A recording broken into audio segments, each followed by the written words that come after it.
સુરતના ઉધનામાં એક વ્યક્તિએ તેની પત્નીની હત્યા કરી અને પછી પોલીસ સ્ટેશનમાં આત્મસમર્પણ કર્યું હતું. રસોઈ બનાવવા અને શાકભાજી ખરીદવા બાબતે પતિ પત્ની વચ્ચે ઝઘડો થયો હોવાનું માનવામાં આવે છે.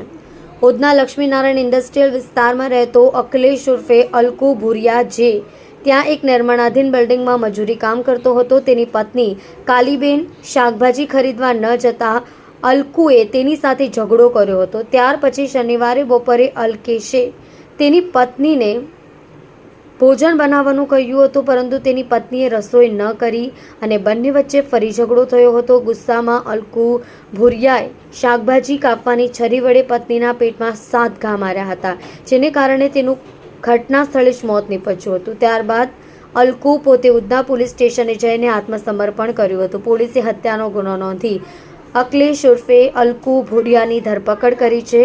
મૃતક મહિલાને 2 પુત્રીઓ પણ છે.